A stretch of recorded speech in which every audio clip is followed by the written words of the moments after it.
Hello everyone, this is Jackie's movie.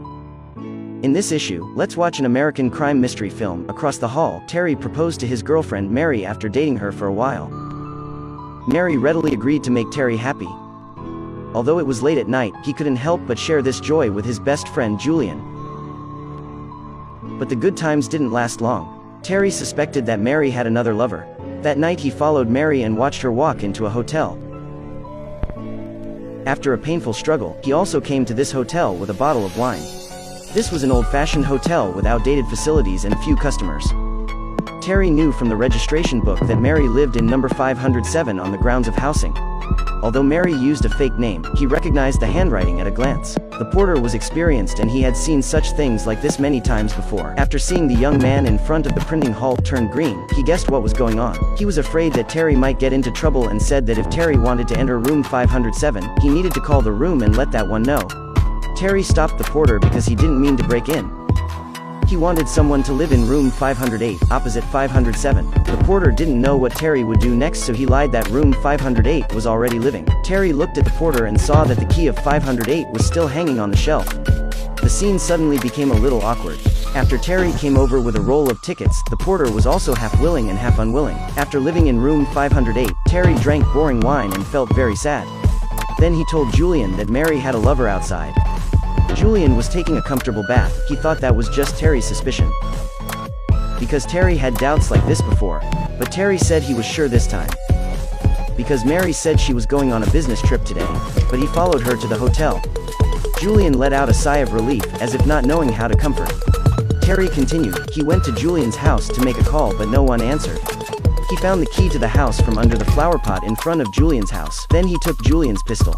Julian felt bad when hearing this and advised Terry not to be impulsive, but Terry seemed determined to kill Mary's lover.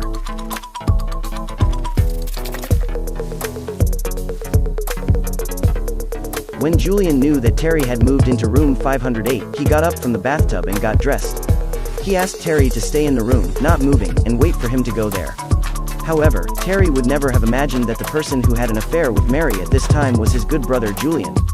It turned out that after Mary came to the hotel, she called Julian to make an appointment. When Julian came to the hotel, he met his ex-girlfriend Anna in the elevator. This hotel had many memories of two people. Julian thought Anna had an unforgettable relationship with him, but Anna said she was only on business and she chose to stay in luxury hotels and couldn't be reimbursed.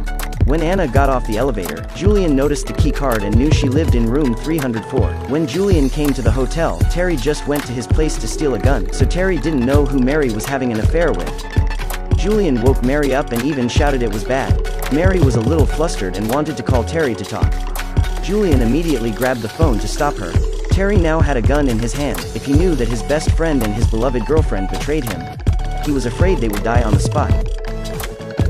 What Julian had to do now was find a way to leave the hotel without being discovered by Terry. The free fall of the room on the 5th floor was not working. Just when he was utterly exhausted, he received a call from Terry urging him. At the same time, the porter knocked on 507's door. It turns out that Terry ordered a bottle of wine for Mary's room. He wanted to see who Mary's lover was when he opened the room. Julian hurriedly covered the trap and asked Mary to open the door, and he hid in the bathroom and kept talking with Terry. When Mary opened the door, the porter said that the wine had been paid. She just needed to sign on the bill. Ma took the opportunity to write the words for help on the bill, but the porter didn't pay attention to it and put the bill into his pocket. After the call between Julian and Terry was over, he washed his hands and threw the phone on the bed. After a while, he thought of a way to leave the room. He used the room phone to call Terry's room. When Terry left the door to answer the phone, Julian hurriedly slipped out of the room to the elevator entrance. The elevator came in slowly, so he walked through the stairs. After Terry heard the closing of the door, he observed that the party was strange. He ran out of the room and chased after the stairs. Julian hurriedly hid by the wall and was not found. At this time, Terry heard the sound of the elevator and hurried back, but there was no one in the elevator. He blocked the elevator door with a trash can and kept the elevator on the 5th floor. Then he went to the next workshop to find that guy. Julian did not dare to go directly to the lobby but came to 304 to ask Anna for help. He asked, if someone asked, just say they were together all night. But when Anna knew that Julian came to the hotel for a private meeting with Mary, she couldn't tolerate this kind of beast behavior and kicked him out of the room immediately. At the same time, when a male guest passed room 507, Mary opened the door and said that the corridor was not safe and asked him to leave. but her hands desperately dragged him into the room. Terry returned and saw a man standing at the door of room 507. He didn't ask but punched him.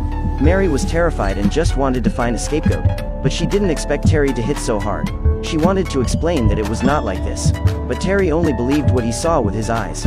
Then he wanted to call Julian. Terry's gun accidentally went off when Mary stepped forward to block it. Mary was killed.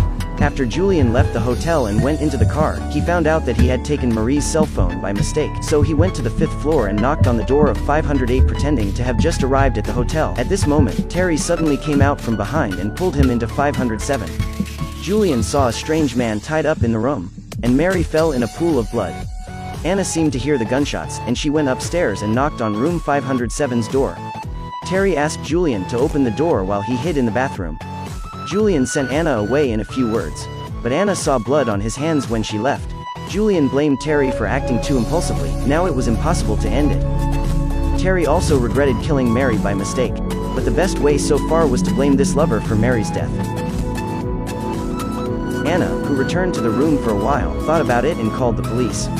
Julian here said he couldn't frame innocent people. Terry asked Julian to tell him why this man was innocent. Julian consciously said that he just wanted to explain, only to see Terry raise the gun at the man. Julian hurriedly held the gun to block. Terry took advantage of the situation and stuffed the gun, letting Julian help him kill this person to relieve his hatred. Of course, Julian didn't want to carry the murder case on his back. Suddenly he saw his phone on the ground. So he sat on the edge of the bed and quietly kicked the phone under the bed. Terry gradually recovered his senses and decided to take responsibility for his actions. In order not to let his friend get involved in this, he wouldn't tell that Julian had been here. Then he wiped off the fingerprints that Julian had left on the gun. Seeing that Julian's clothes were stained with blood, he said that he went to the workshop at the end of the corridor to help Julian find clean clothes. After Terry left the room, Julian quickly checked the message on the phone. His face changed a lot after listening to the message. It turned out that Terry didn't know what to do after killing Mary by mistake, so he called Julian. When he saw Julian's phone ringing on Mary's bed, only then did he realize that forgiveness was painted by a good friend. Terry, who knew the truth, was in pain, but he soon thought of a way of revenge. He left such a message to Julian on his phone. I know you had a bad night. I have not been able to contact you, nor can I find your home. I am worried. It sounded like Julian had committed something. And Terry seemed to want to erase the fingerprints Julian left on the gun. In fact, he took the opportunity to erase his fingertips. And this gun originally was Julian's. And Julian stayed with Mary all night. There were traces of him everywhere in the room. This murder suspect was unclear. At the same time, the porter found that Mary had written the words help and wanted to check it out in the room. As a result, he ran into the blood-stained Terry in the elevator. Terry said calmly that there was a murder in room 507. He needed the porter to do something for him. Otherwise, no one could get rid of the responsibility, because the room number was revealed to him by the porter. Moreover, the porter received his money. Everyone was standing in the same boat. When Julian was about to leave the hotel, he heard that the police had arrived, so he went to Anna for help. Anna saw his hands full of blood and did not dare to open the door. When Julian wanted to run again, there was no chance. The porter gave false testimony to the police for self-protection, that no one had ever lived in room 508. Anna also confirmed to the police that Julian's behavior was weird. First, he came to the room and asked her to lie that they were always together at night. Then he ran to her door with bloodstains. This time Terry put on the staff uniform and walked out of the hotel with his victory. And the porter burned the bill with Mary's distress message. You shouldn't covet your friend's wife. The ancients don't deceive me. Okay, this is the end of this issue. Friends who like it, don't forget to like and subscribe. Thanks for watching, see you next time.